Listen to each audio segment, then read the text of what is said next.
ये अग्नि की लपटें तो मुझे भीतर जाने ही नहीं दे रही हैं। कुछ तो करना होगा।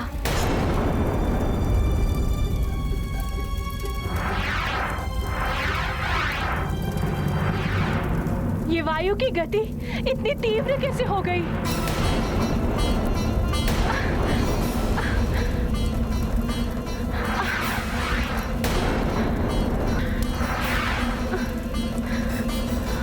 मैं उस अबोध बालक के साथ कुछ अनर्थ नहीं होने दूंगी।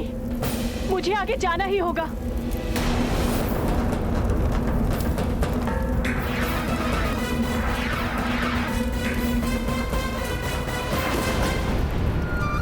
ये क्या? ऋषिवर तो अग्नि के मध्य में है। इस प्रकार तो नहीं जा पाऊंगा इस अग्नि के भीतर। पहले तो इन अग्नि की लपटों को ही शांत करना होगा।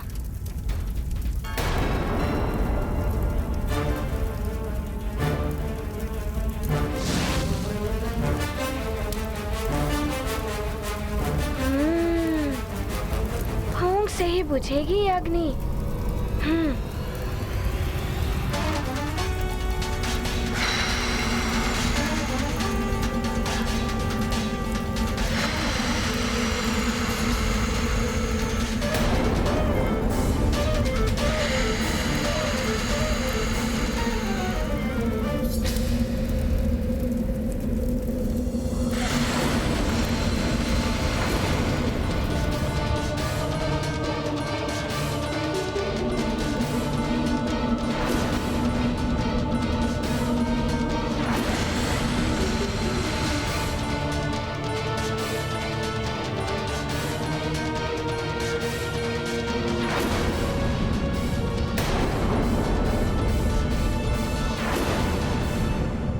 ये हनुमान क्या कर रहे हैं? ये तो घोर अनर्थ कर बैठेंगे।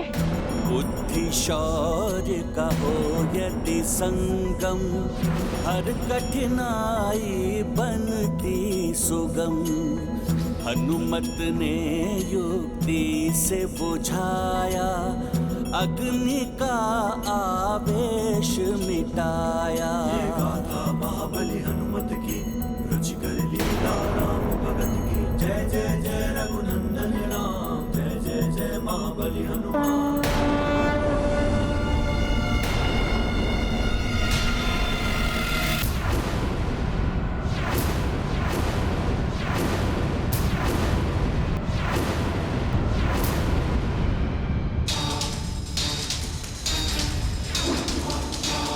कहीं ऐसा तो नहीं मैंने ऋषिवर के तप में विघ्न उत्पन्न कर दिया हो?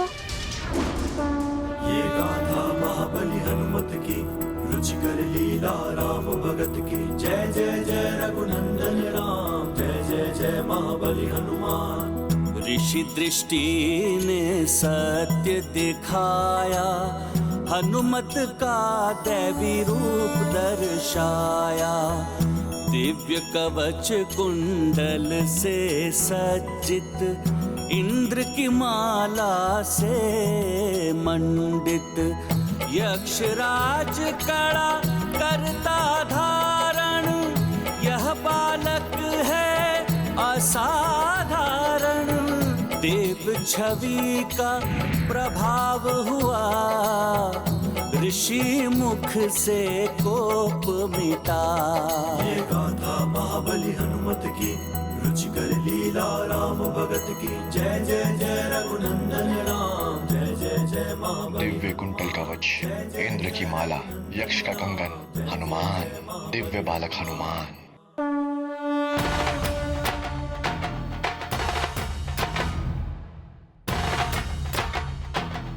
प्रणाम ऋषिवर।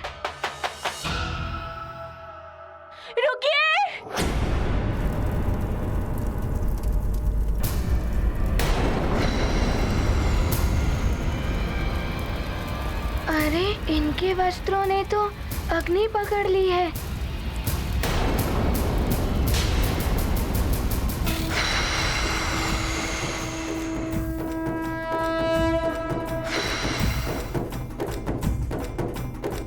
रुकिए ऋषिवर। ऋषिवर ये हनुमान है। इसे ज्ञात नहीं था कि आप तप में लीन हैं। कृपया करके इसे तप में विघ्न डालने के लिए श्राप न दे। अबोध बालक है ये। शांता, मेरा तप तो पूर्ण हो ही चुका था, किंतु गहन ध्यान में लीन होने के कारण मैं सुप्त अवस्था में चला गया। वो तो अच्छा हुआ कि हनुमान समय पर आकर मुझे सुप्त अवस्था से बाहर निकाल लिया। अच्छा हुआ, अन्यथा मैं तो भयभीत ही हो गई थी। भयभीत होने की आवश्यकता नहीं, मैं इन्हें कोई श्राप नहीं देने वाला, परंतु मैं इन्हें वो भी नहीं दे सकता जिसके लिए यहाँ पर आए हैं।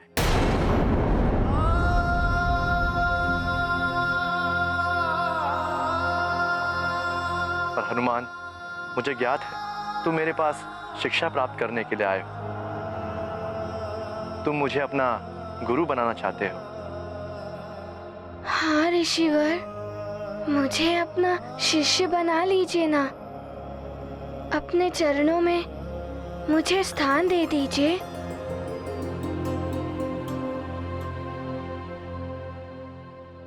हनुमान, मुझे मेरे तपस्या का अगला चरण पूर्ण करना है, और तुम्हारे ही समान मेरे पास भी मात्र सूर्यास्त तक का ही समय है, इसलिए मैं तुम्हें अपना शिष्य नहीं बना सकता।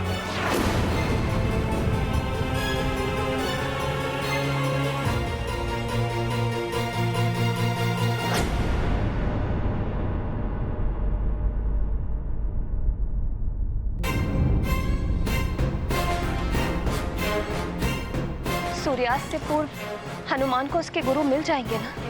हनुमान के भाग्य में जिन गुरुदेव का जुड़ाव लिखा होगा हनुमान के साथ, वो अवश्य उसे मिल जाएंगे। मुझे हनुमान को देखकर ऐसा प्रतीत होता है कि जैसे मैं इनसे अंतर मन से जुड़ी हुई हूँ। मेरा मन तो कहता है स्वामी कि आप इन्हें गुरु दीक्षा दे दीजिए।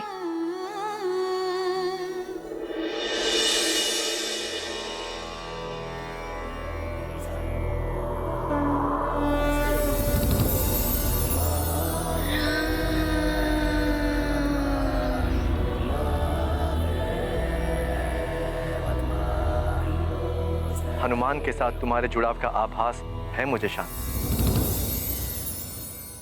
परंतु मैं असमर्थ हूं हनुमान को गुरु दीक्षा देने में। मुझे अपनी आगे की तपस्या पूर्ण करने के लिए अस्ताचल पर्वत जाना है। किंतु स्वामी, हनुमान सुमेरु से यहाँ तक आया है आपके पास ज्ञान की याचना लेकर। शांता, हनुमान दिव्य शक्तियों से संपन्न बालक है। हनुमान को ज्ञान देने का सामर्थ्य तो महाज्ञानियों में भी कदाचित ही हो।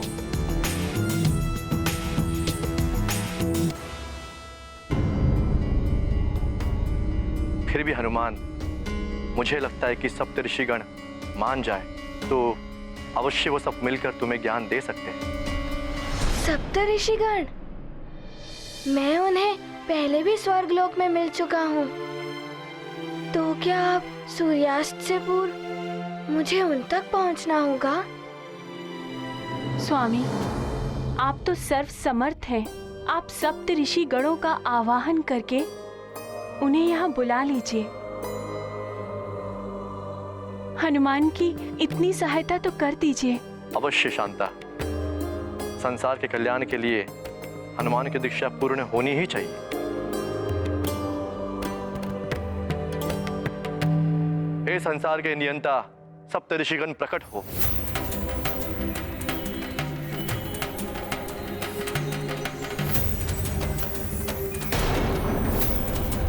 सूर्य देव तो अस्ताचल की ओर बढ़ चले हैं।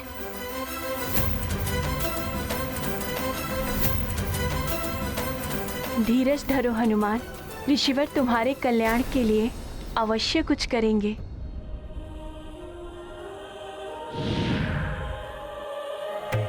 प्रणाम सप्तऋषि गणों।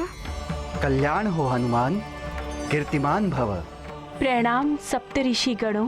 प्रणाम ऋषिवर।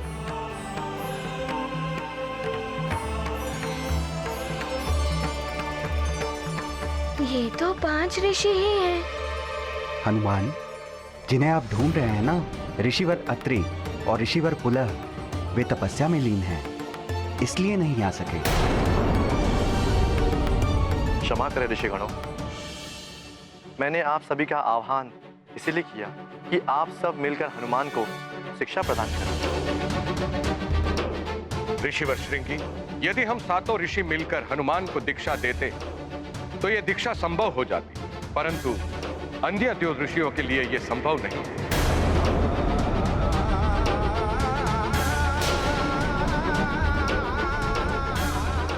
ऋषिवर, तो क्या मैं बिना गुरु के ही रह जाऊंगा?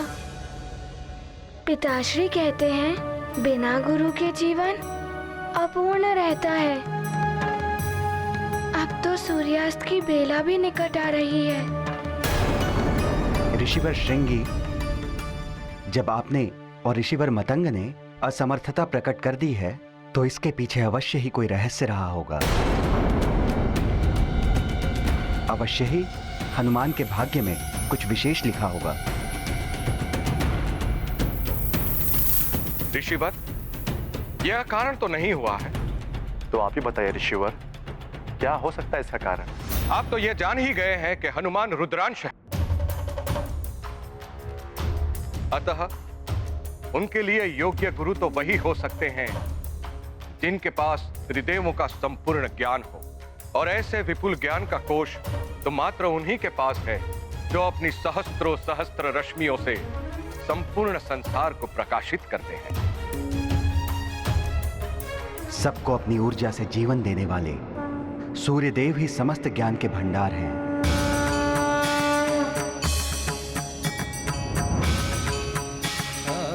सूर्यदेव ही हो सकते हैं हनुमान के गुरुदेव। अतः इसके लिए हनुमान को सूर्यलोक जाना होगा।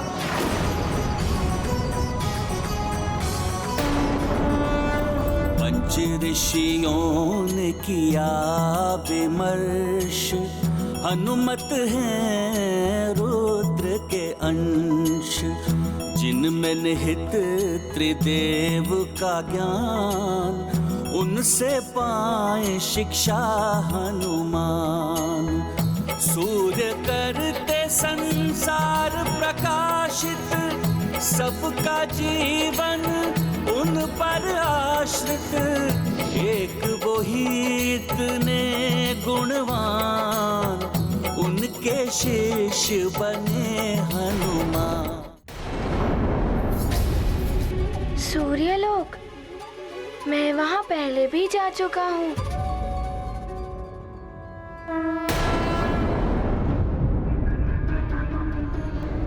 किंतु सूर्य तो अस्त होने ही वाला है।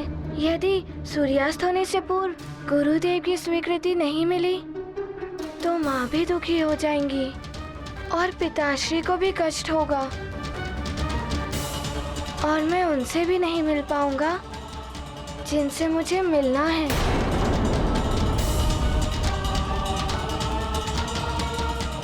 मुझे शीघ्र जाने की अनुमति दे। पुत्र हनुमान, तुम एक लोक से दूसरे लोक की यात्रा पर जाने वाले हो, इसलिए तुम्हें अपने माता पिता की अनुमति एवं आशीर्वाद अवश्य लेना चाहिए। हाँ हनुमान, अपने बड़ों का आशीर्वाद लेने से बड़े बड़े कार्य संपन्न हो जाते हैं। और इसीलिए भी आवश्यक है हनुमान कि हर माता पिता को ये पूर्ण अधिकार है कि उसकी संतान, पुत्र हो या पुत्री, कहाँ है, कहाँ जाने वाली है, इसके बारे में संपूर्ण जानकारी उन्हें होनी ही चाहिए। अब शीघ्र जाओ पुत्र, सूर्यास्त के पूर्व तुम्हें ये सब कार्य करने हैं। देवी, ज्ञान के निर्मल सरिता का स्रोत योग्य गुरु ही होते हैं, किंतु उस स्रोत तक पहुंचना सहज नहीं होता। सत्य है स्वामी, इतनी कठिनाइयों के पश्चात हनुमान को भी उस स्रोत की दिशा का ज्ञान हो ही गया। किंतु अब सूर्यदेव कैसे बनेंगे हनुमान के गुरु?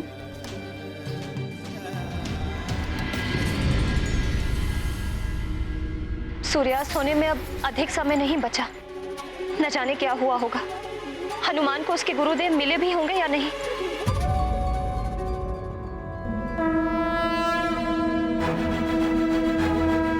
वो देखो अंजना, हमारा पुत्र हनुमान आ रहा है।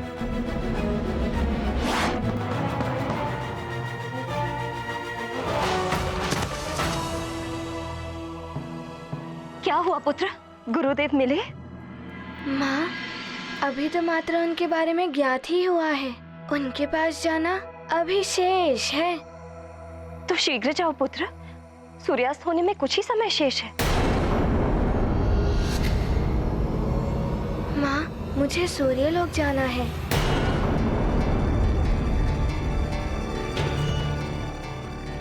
क्या?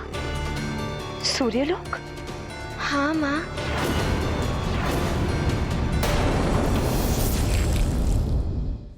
ऋषिवर श्रृंगी और पूज्य सप्तऋषि गणों ने कहा कि सूर्य देव ही मेरे गुरु बन सकते हैं,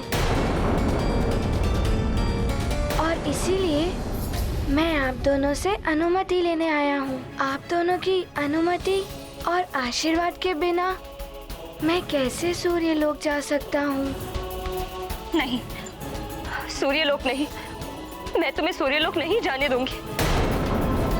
ये क्या कह रही हो अंजना?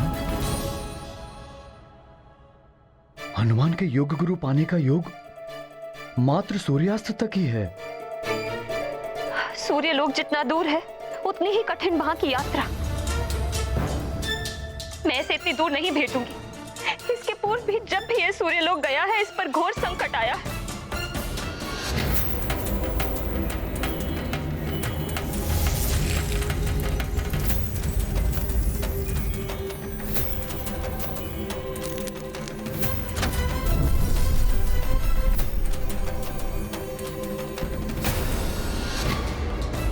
अंजना, कुछ नहीं होगा हनुमान को।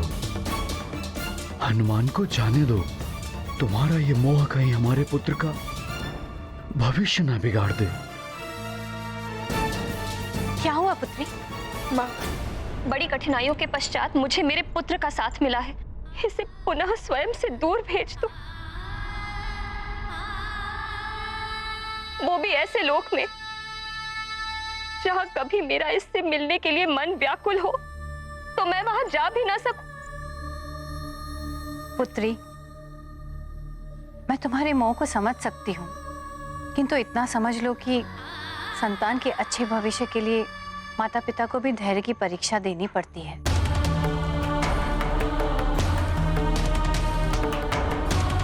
क्या तुम चाहती हो कि हनुमान बिना गुरु के रह जाए? बिना गुरु के जीवन अपूर्ण रह जाता है महारानी जी। मोह छोड़ दो अंजना, हनुमान को जाने दो। सूर्यास्त तो होने वाला है। मैं इसे सूर्यलोक नहीं जाने दूं। माँ की ममता होती ही ऐसी है द्वारकाधीश।